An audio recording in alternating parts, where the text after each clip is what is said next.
सगळ्यांचं आपल्या चॅनलवर मी प्रियंका अगदी मनापासून स्वागत करते आहे। कसे आहात? मजेत असाल, तब्येत ठणठणीत असेल अशी मी आशा करते। तर आजच्या व्हिडिओमध्ये ना गावावरनं मी नुकतीच आलेली आहे आणि कसं असतं आपण गावाला जायच्या आधी म्हणजे मी होळीसाठी आईकडे गेलेली होती। सॅटर्डेला आम्ही गेलेलो संध्याकाळी। त्याच्या आधी मी सगळं घर आवरून गेली होती, दाखवते मी तुम्हाला। आणि आज आहे मंडे, तर आज मी आली सकाळी 9 वाजले, म्हणजे आता मी 15 मिनिटं आधीच आलेली आहे। बघू शकता तुम्ही 9:30 होत आहेत। मी आलेली 9:20 9:25च्या दरम्यान आलेली आणि किचनमध्ये आली तर मध्ये बघा इतकं गेलेली होती सगळं, तरी हे पाण्याचे थर, कारण माठ थोडासा लीक होतो त्याच्यामुळे पाण्याचे थर, ही सगळी धूळ इथे जमलेली आहे। पुन्हा हे सगळं क्लीन हे पुसलेलं होतं तरी सुद्धा धूळ, खिडकी पॅक होती। आल्याला तर मी खिडकीच ओपन केली कारण कोंडट वास येतो आणि हे जे आपले आवडते पानं आहेत त्याच्यावर पण धूळ साचलेली आहे। म्हटलं आधी बॅग वगैरे रिकाम्या करू, पण इकडेही भरतने आल्या पसारा केला। ह्या बॅग अजून जशाच्या तशा आहेत, खाऊची पिशवी आणि बॅग, त्याही मी नाही केलेल्या क्लीन। आणि घरही पुसून गेले होते, तर पुन्हा घरातही सगळीकडे धूळच जमलेली आहे। ही क्लिनिंग प्रत्येकाचं असतं। आता मी आईला पण म्हटलं तर घरी गेलं की पुन्हा सगळं घर अस्तव्यस्त झालेलं असेल, इतकं आवरून यायचं तरी घरी गेल्यानंतर सगळं क्लीन करावंच लागतं। तर तुमच्याही बाबतीत असं होतं की मला होतं का, मला नक्की कमेंट करून सांगा। तर आजच्या व्हिडिओमध्ये मी आपण आफ्टर व्हॅकेशन किंवा कुठे गेल्यानंतर 2 दिवसासाठी का होईना, एका दिवसासाठी का होईना कुठे जातो तर किचन असंच खराब होतं का, किंवा आल्यानंतरची किचन क्लिनिंग, हे आजच्या या व्हिडिओमध्ये मी तुमच्याबरोबर शेअर करणार आहे। आणि प्लस जमलं तर इन्स्टंट लोणच्याची पण रेसिपी मी तुमच्यासोबत शेअर करणार आहे, जमलं तर किचन क्लिनिंगमधनं वेळ मिळाला तर, सॉरी। तर आता पटकन कामाला लागते आणि तुम्हालाही दाखवते, चला। तर किचनमध्येच आधी म्हटलं सगळं किचन वगैरे क्लीन करून घ्यावं, म्हणून जे थोडे भांडे मी जाण्याच्या वेळेस धुवून गेलेले ते सुकले होते। ॲक्च्युली ते चालू धुतले होते चहा पाण्याचे, आणि मग तेवढा वेळ नव्हता की ते सुकल्यावर मग मी रॅकमध्ये लावू, म्हणून त्यांना जे भांडे ठेवायचं स्टँड होतं त्यातच राहू दिले आणि मग आता आल्यानंतर ते लावलेत। आधी ती धूळ वगैरे सगळी क्लीन करून घ्यायची होती, कारण त्याच्याशिवाय मला दुसरं काही करता आलं नसतं। स्वयंपाक तर आईने म्हणजे डबा दिलेला होता, सकाळीच आईने बनवून दिलेलं होतं। माहेरी गेलं किंवा सासरी गेलं तर डबा हा येतच असतो दोघं बाजूने, असं नाही की मला फक्त माहेरवरनच डबा येतो। सासरी जरी गेली तरी माझ्या लहान सासूबाई पोळी वगैरे करून भाजी करून देत असतात, त्यामुळे ते टेन्शन नसतं एक की घरी आल्यावर मला स्वयंपाक करायचा आहे। पण तरीही आता नंतर जर दीदीने काही मागितलं की जसं तिला काही आवडत नाही, भूक लागली, जेवणाची वेळ नसली, तर तेव्हा जरी काही बनवून द्यायचं असलं तर तेवढं मग किचन ओटा पटकन क्लीन करून घेतलेला असला तर कसं होतं की आपण बाकीच्या कामांना मोकळे होत असतो। तर या ठिकाणी मी सगळं असं किचन ओटा क्लीन करून घेते आहे। माठातलं पण पाणी पूर्ण संपलेलं होतं।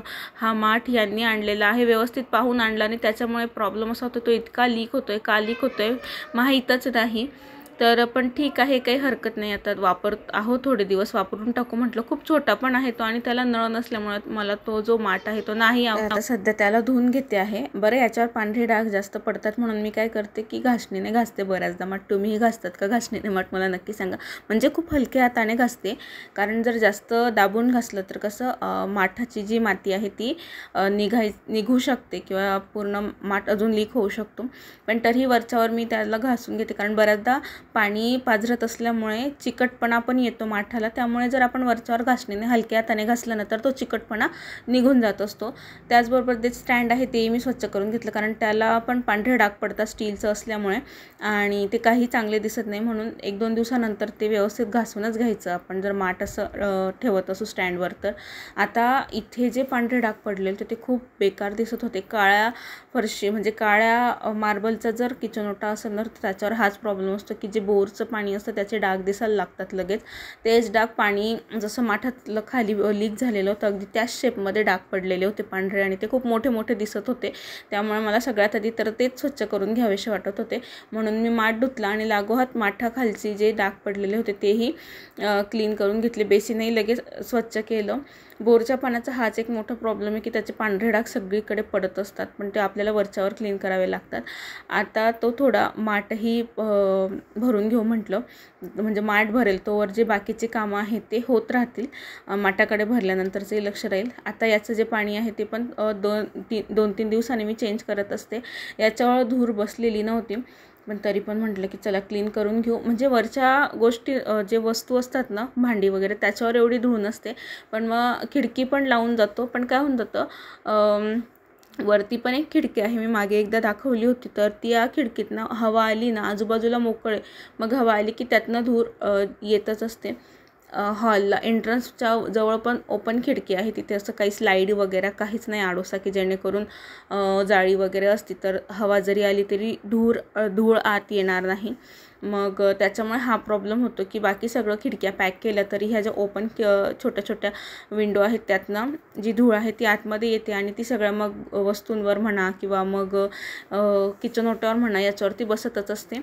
तर ही काचेची बरणी मी ठेवलेली आहे मनी प्लांटसाठी. सध्या काहीतरी नवीन मी बघणार आहे, त्याच्यासाठी बघूया आपण, तुम्हाला पुढच्या काही व्हिडिओमध्ये दिसेलच. पण काचेच्या बाटलीत ठेवलेला आहे मी सध्या. तर तिला पण त्या बोरच्या पाण्याचा आतून थरचडलेला असतो, तो मी वरच्यावर घासते, पण तो आता जास्त पॅक होत चाललेला आहे. घासणीनेही तो निघत नाही आहे, पण ठीक आहे आता थोडे दिवस, त्याच्यानंतर मग बघू. पण तरी छान मस्त असे कोंब आलेले आहेत मनी प्लांटला, तुम्ही बघू शकता किती सुंदर. आणि अजून त्याला पानं येत आहेत, त्याच्याने असं वाटतं की छान बहरतोय आपला मनी प्लांट आणि खूप मस्त दिसतं किचनमध्ये. मी मागे पण 1-2-3 वेळेस सांगितलेलं आहे की तुम्ही किचनमध्ये ओरिजिनल प्लांट ठेवा जर पॉसिबल असेल तर, नाहीतर मग तुम्ही आर्टिफिशियल प्लांट ठेवू शकतात. पण ओरिजिनल ठेवलं ना तर कसं बघायला पण छान वाटतं, कारण त्याला नवीन पानं फुटत असतात. मग आपल्याला अजून त्यांच्याकडे बघितलं की प्रसन्न वाटतं, मन कायम प्रसन्न राहतं. त्याच्यामुळे आपलं किचन पण अट्रॅक्टिव्ह दिसतं आणि प्रसन्न वाटतं नेहमी. सगळी क्लिनिंग वगैरे झाल्यानंतर आता आईकडनं मी काय काय आणलं होतं. आता हा डबा, पोळ्या वगैरे आईने सकाळीच करून दिलेल्या, त्या अशा पॅक करून आणल्या होत्या. म्हटलं आता त्यांना डब्यात ठेवून घेऊ, नाहीतर मग त्या वातड्या होऊन जातील. त्यामुळे सगळ्यात आधी ते बाजूला ठेवलं आणि हा पेपर वेस्ट जायला नको, काहीतरी कामात येईल म्हणून लागोहात मी घडी करून ठेवलं. आईकडनं गरम मसाला पण आणला होता, मागे मसाल्याच्या डब्यांचा व्हिडिओ दाखवला, त्याच्यात माझा गरम मसाला संपलेला होता घरचा. तर आईच्याच हाताचा मी मसाला वापरत असते, खूप छान बनवते. बाहेरच्या कुठल्याच मसाल्यातला ती चव नसते जी आईच्या हाताच्या मसाल्याला असते. मला आईच्याच हाताचा मसाला आवडतो. आईला म्हटलं मला त्याचं प्रमाण सांगशील, मी नक्की आईने सांगितलं ना की ते तुमच्याबरोबर शेअर करेल. त्याच्यानंतर आता हा जो भाजीपाला आहे तो दादा आलेला होता, त्यामुळे मग दादा येताना घेऊन आलेला होता. हे सगळं वहिनीने पाठवलेलं आहे. शेवगाच्या शेंगा वगैरे तोडून, ओली हळद मागवलेली होती, कारण कसं आहे आता काही आता थंड वगैरे खाल्लं की लगेच खोकला लागतो, उन्हाळ्याचा आपण खातच असतो, आणि मग तो वरच्यावर काढा करून पिला की छान लागतो. आणि ओल्या हळदीच्या अजून भरपूर छान छान पदार्थ पण बनतात. त्याच्यानंतर मिरची, अद्रक वगैरे हे सगळं, ह्या तळायच्या मिरच्या ज्या खिचडी वगैरे बरोबर अगदी छान लागतात. तर याच्यात थोडं घामामुळे ना काही मिरच्या खराब होऊन गेल्या, लागोहात त्या मी निवडून घेतल्या. यातलं थोडं मी आईला ठेवून आली आणि थोडं सोबत घेऊन आली. त्यानंतर ह्या ज्या पिशव्या आहेत ना, ह्या कचऱ्यासाठी खूप कामात येतात. तर त्या आतून पूर्ण घाम आलेला असतो त्यांना, त्या उलट्या करून झटकून घ्यायच्या आणि अशी टांगून ठेवायच्या सुकेपर्यंत, म्हणजे जेणेकरून त्या सुकल्यानंतर त्यातला खराब वास निघून जातो आणि आपण त्याला कचऱ्याला किंवा इतर गोष्टी ठेवण्यासाठी वापरू शकतो.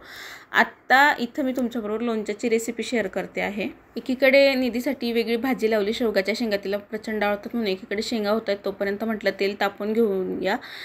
एवढी काळजी घेते तेल तापवताना की त्याच्यावर पाणी उडणार नाही, कारण लोणच्याला पाणी अजिबात लागत नाही. तर हे इन्स्टंट लोणचं आहे. रेसिपी वहिनीने सांगितली, कारण तिकडचा हा मसाला आहे आणि ही तोटापुरी कैरी आहे, खूप छान लागते. मला सगळ्यात कैऱ्यांपैकी ही एकच कैरी आवडते, कारण ती जास्त आंबट नसते आणि खोबऱ्यासारखी पण लागते त्याच्यामुळे. तर 2च कैऱ्यांचं लोणचं मी बनवणार आहे, जे आरामात आम्हाला 15 ते 20 दिवस जाईल किंवा त्याच्यापेक्षा जास्त जाऊ शकतं. जर टिकलं तर टिकतं हे लोणचं, कारण आता आईकडे पण आहे ना गुणगुणने बनवून दिलेलं, तर छान टिकतं. तर छान त्याच्या बारीक बारीक काप करून घ्यायच्या आहेत, फोडी करून घ्यायच्या. तुमच्या हिशोबाने करा, खूप बारीक पण करू शकतात किंवा मग मी जशा करते आहे तशाही तुम्ही करून घेऊ शकतात. तर ह्या कैरीच्या पटकन अशा खापा होऊन जातात. जसं आपण जे ओरिजिनल वर्षभर टिकणारं लोणचं बनवतो तेवढं तामझाम नाही करावं लागत या लोणच्यासाठी. फक्त तेल एकदम छान कडक तापवून घ्यायचं, त्याच्यानंतर त्याला थंड होऊ द्यायचं. आता इकडे कैऱ्या कापल्या तोवर तेल तापलेलं आहे, तर त्याला थंड होऊ देते. फॅनखाली ठेवून द्यायचं, पाणी उडणार नाही त्याच्यावर, पाण्याचा एकही शिंतोडा उडायला नको, एवढीच काळजी घ्यायची आपल्याला फक्त. आणि तेल थंड झाल्यानंतर इथे आता एक्स्ट्राचं जे तेल आहे ना ते मी काढून घेते. मला असं वाटलं नंतर की कदाचित तेल जास्त होऊ शकतं, म्हणून मी 2 चमचे तेल काढून घेतलं. आता पॅनमध्ये फक्त 1 चमचा, 1 मोठा चमचा भाजी वाढायचा तेवढं तेल आहे. आणि हा आहे इन्स्टंट लोणच्याचा मसाला. आता याचं नाव गाव मला काहीच माहिती नाही, कारण हा गुजरातवरनं साध्या एका पन्नीमध्ये प्लास्टिकच्या कॅरीबॅगमध्ये वहिनींनी पॅक करून पाठवलेला होता. दालचिनी, बडीशोप आणि अजून बारीक सारीक मसाले, धना बिना सगळं आहे याच्यामध्ये. आणि बहुतेक याच्यात प्रिझर्वेटिव्ह नसतं. थोडंसं तेलाचा त्याला तडका दिलेला दिसतोय मला, आणि कारण 15-20 दिवस तो टिकतो. जर प्रिझर्वेटिव्ह असतं तर तो वर्षभर गेला असता. त्याच्यामुळे एक कल्पना येते आपल्याला की याच्यात प्रिझर्वेटिव्ह नाही आहे.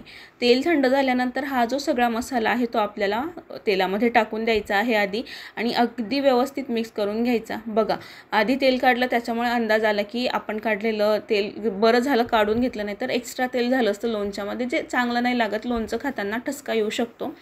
सगळा मसाला तेलात एकत्रित करून झाल्यानंतर त्याच्यामध्ये आपण ज्या फोडी केलेल्या आहेत कैरीच्या त्या टाकते मी आता. आधी थोडं मध्ये खलगट करून घेतलं होतं, म्हणजे ती आईची टेक्निक आहे की लहानपणी बघायची ना मी की आई लोणचं बनवते, मग सगळ्या परातीत तेल आणि मसाला एकत्र करायची आणि मग मध्ये कैऱ्या टाकायची. तसंच मी करायचा प्रयत्न केला, पण ते तेलामुळे एकत्र झालं आणि पॅनही छोटा आहे. पण पसरटच भांडं घ्यायचं जेणेकरून आपल्याला असं मिक्स करायला सोपं पडेल. हे लोणचं छान लागतं, म्हणजे एकदम बाहेरच्या लोणच्यासारखं पण नाही लागत. पण एक गंमत सांगू का, आपण जे घरी आई ओरिजिनल बनवते ना आईच्या हाताचं लोणचं, त्याचा जो ॲरोमा असतो की असं कितीतरी घरांपर्यंत पोहोचतो आणि लगेच समजतं की ह्या घरी किंवा ह्या एरियामध्ये कुठेतरी लोणचं बनतं आहे, तसा ॲरोमा या लोणच्याला नाही. तर तो मी खूप मिस केला. ॲक्च्युली ते ओरिजिनल असतं हे जाणवलं. पण ठीक आहे, टेम्पररी बेसिसवर खाण्यासाठी हे चांगलं. मला जे ओरिजिनल लोणचं आहे ते मी कधीच बनवून नाही बघत, कारण मला भीती वाटते ते खराब झालं तर खूप सारा मसाला, कैरी आणि कष्ट वाया जातात. त्यामुळे सासूबाई आणि आई बनवत असतात, त्या आहेत त्या बनवून देतात, तोपर्यंत ठीक आहे. हे मला वाटतं पहिल्यांदाच मी असं लोणचं बनवून पाहिलेलं आहे. बघू आता किती दिवस टिकतं. जाईल ते लवकरात लवकर संपवून. माझ्याकडे काचेची बरणी नाही म्हणून मी अशी प्लास्टिकची एअरटाईट बरणी घेतलेली आहे. माझी जी डाळी वगैरे भरायची बरणी होती ती खालीच होती खूप दिवस झाले. तिला स्वच्छ धुवून घेतली, उन्हात सुकवून घेतली आणि त्यातच आता हे सगळं लोणचं भरून ठेवते आहे. एअरटाईट असल्यामुळे हवा लागणार नाही, पाणी जाणार नाही, जास्त सूर्यप्रकाशातही मी याला ठेवणार नाही, त्यामुळे ते आरामात जाईल. आणि आहे याला थोडाफार लोणच्याचा जसा ॲरोमा असतो तसा ॲरोमा आहे.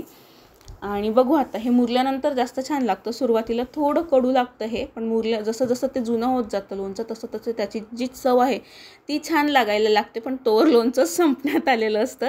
तर असं बनवलेलं मी आहे या ठिकाणी इन्स्टंट लोणचं बनवलं. त्यानंतर जेवण वगैरे झालं आणि मग पुन्हा किचनमध्ये आधी पण जेवणाचे भांडे घासले होते आणि आताही म्हटलं की जे भांडे आहेत ते घासून घेऊया. दिवसभर आली, आज गावावरनं आली, पण अजिबात असा आराम नाही, आवरावरच चाललेली आहे. तर आपल्या गृहिणींचं हेच असतं की गावाला जायच्या आधी क्लिनिंग करा, गावावरनं घरी आल्यानंतर सुद्धा क्लिनिंग करा. क्लिनिंग हा एकच असतो, त्यातल्या त्यात किचनची क्लिनिंग जास्त नसते, घरातली तर असतेच पण किचनची पण क्लिनिंग भरपूर असते. त्यामुळे आरामाचा असा दिवस आपल्या गृहिणींना मिळतच नसतो. आणि त्यात आपण जर स्वच्छताप्रिय व्यक्ती असलो तर शरीराला आराम देण्याऐवजी आपण घर स्वच्छ करण्यामध्ये जास्त रमतो. माझं तरी असंच आहे की आधी क्लिनिंग करून घेऊया. मी एकीकडे लोणच्याचंही केलं, त्यानंतर स्वयंपाकही केला, बॅग भरलेली होती तीही क्लिनिंग केली. कपडे राहिले आहेत आता तेवढे, सध्या कपडे हाताने धुतले जात आहेत आणि त्याच्यामुळे मग हळूहळू वेळ लागतो, पण ठीक आहे, काही हरकत नाही. आता सध्या उन्हाळा सुरू आहे, पाण्याची कपात वगैरे होते, त्याच्यामुळे एवढ्या बारीक सारीक काळजी घ्याव्या लागतात. तर बस आजचा जो व्हिडिओ आहे तो मी इथेच संपवते आहे. बोलता बोलता सगळं क्लिनिंग मी करून घेतलेलं आहे, तुम्ही बघू शकता. तर व्हिडिओ आवडला असेल तर लाईक करा, कमेंट करा, शेअर करा आणि चॅनलवर पहिल्यांदा असाल तर आठवणीने चॅनल सबस्क्राईब करा. भेटूया एका नवीन व्हिडिओमध्ये, तोपर्यंत काळजी घ्या. बाय.